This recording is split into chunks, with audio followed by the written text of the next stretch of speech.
السلام علیکم سامعین، 26 رجب المرجب اور 27 جنوری ہے۔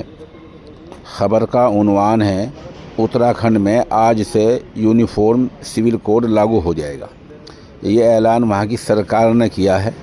اعلان میں کہا گیا ہے کہ شادی اور لیو ان رجسٹریشن بھی لازمی ہوگا۔ میڈیا نے حسب عادت اتراکھنڈ سرکار کے اس کام کو تاریخی قرار دیا ہے اور کہا یہ سب پر لاگو ہوگا۔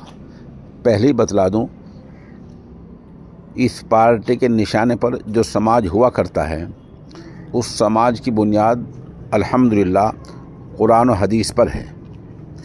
اس سماج کے جو لوگ مکمل ایمان والے ہیں، پختہ عزم و ارادے والے ہیں، ان کا اس طرح کے قانون میں حرف آخر اسلام مذہب ہوتا ہے۔ مثال کے طور پر ابھی تو ہمارے سامنے نہیں ہے، لیکن چند مہینے پہلے اعلان ہوا تھا کہ اتراکھنڈ سرکار نے جو UCC یونیفارم سول کوڈ لاگو کرنے جا رہی ہے اس میں عدت ختم کر دی جائے گی۔ مطلب یہ کہ اگر آج خدا نخواستہ کسی مسلم خاتون کو طلاق ہو جائے تو وہ اگلے دن دوسرے سے نکاح کر سکتی ہے۔ اس طرح اتراکھنڈ سرکار عدت کو ختم کر دے گی۔ حالانکہ عدت کا جو مسئلہ ہے وہ قرآن شریف سے اور حدیث شریفہ سے نہایت واضح طور پر ثابت ہے، تو کوئی بھی صاحب ایمان خاتون مرد بغیر عدت کو پورے کیے کیسے دوسرا نکاح کر سکتے ہے؟ یہ غالباً پوری طرح 100% ناممکنات میں سے ہے۔ سرکار اپنی طرف سے کرتی رہے، اسے کرنے کا حق ہے، کیونکہ وہ آج اقتدار میں ہے اور اقتدار ہمیشہ نہیں رہتا ہے۔ سرکار اپنی طرف سے کرتی رہے، کہ کوئی بھی ایمان والا ایسے قرآن و حدیث کے واضح قانون کو چھوڑ کر دوسرے قانون کو نہیں اپنائے گا۔ ویسے بھی جو اس طرح قانون ہوتے ہیں وہ باہمی رضامندی کے ہوتے ہیں۔ بہرحال خبر سنیے، آج اتراکھنڈ دیش کا پہلا صوبہ بن جائے گا جہاں یونیفارم سول کوڈ لاگو ہو جائے گا۔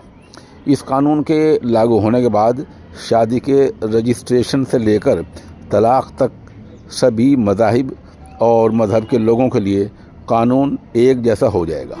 خاص بات یہ ہے کہ اب اتراکھنڈ میں لیو ان ریلیشن شپ میں رہنے والے جوڑے کو بھی رجسٹریشن کروانا ہوگا۔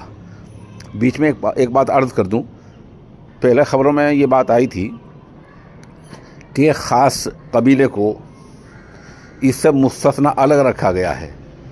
کیوں بھائی؟ صرف ووٹ کی وجہ سے؟ جب آپ سبھی کے سامان اور سبھی کے لیے قانون بنا رہے ہیں تو ایک خاص قبیلے کو الگ آپ کیوں رکھ رہے ہیں؟ اسی وقت ایک تنظیم نے یہ اعلان کیا تھا کہ اگر آپ اس طرح قانون بنائیں گے، کسی خاص قبیلے کو اس قانون سے مستثنا رکھیں گے، باہر رکھیں گے، تو ہم فوراً ہائی کورٹ چلے جائیں گے۔ تو بہرحال آج سرکار اس کو لاگو کرنے جا رہی ہے۔ اب لاگو کرنے کے بعد دیکھیے کون کون اس کو لے کر ہائی کورٹ جاتا ہے۔ یعنی سب کے لیے قانون کیوں نہیں ہے؟ صرف اس لیے تاکہ آپ کا ووٹ بنا رہے۔ اتراکھنڈ میڈیا نے کیا لکھا ہے؟ اتراکھنڈ سرکار آج سے اتہاس رچنے جا رہا ہے، تاریخ کارنامہ انجام دینے جا رہا ہے۔ UCC یونیفارم سول کوڈ لاگو کرنے والا اتراکھنڈ آج سے پہلا صوبہ بن جائے گا۔ وزیر اعظم نریندر مودی کے اتراکھنڈ دورے سے پہلے آج دوپہر تقریباً 12:30 بجے یہ تاریخی قانون لاگو ہو جائے گا۔ افسران کے مطابق UCC کو پورے اتراکھنڈ میں لاگو کیا جائے گا۔ یہ قانون ریاست کے باہر رہنے والے اتراکھنڈ کے باشندوں پر بھی لاگو ہوگا۔ ریاستی جو افسران ہیں انہوں نے اعلان کیا کہ UCC پورٹل بھی لازمی کیا جائے گا۔ اتراکھنڈ کے وزیر اعلیٰ پشکر سنگھ دھامی اس پورے منصوبے کی، پورے پروگرام کی رہنمائی کریں گے۔ ایک دن پہلے 26 جنوری کو وزیر اعلیٰ نے کہا کہ UCC مذہب، جنس، ذات اور سماج کی بنیادوں سے اس بھید بھاؤ سے مکت ہوگا، آزاد ہوگا۔ میں پھر کہتا ہوں، پھر آپ نے ایک قبیلے کو الگ کیوں رکھا ہے؟ یہ آپ کا دعویٰ ہی دعویٰ ہے۔ بہرحال آگے سنیے، یونیفارم سول کوڈ کا مطلب ہے کہ دیش میں رہنے والے سبھی شہری ہر مذہب، ذات اور جنس کے لوگوں کے لیے ایک ہی قانون ہوگا۔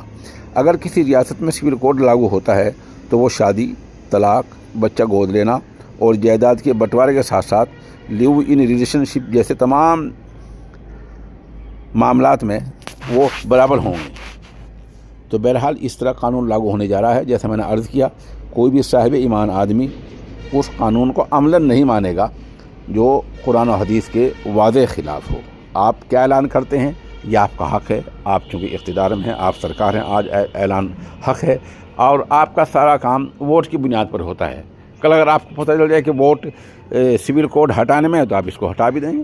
تو آپ کی سیاست، آپ کا سارا کام صرف اور صرف ووٹ کی بنیاد پر ہوتا ہے۔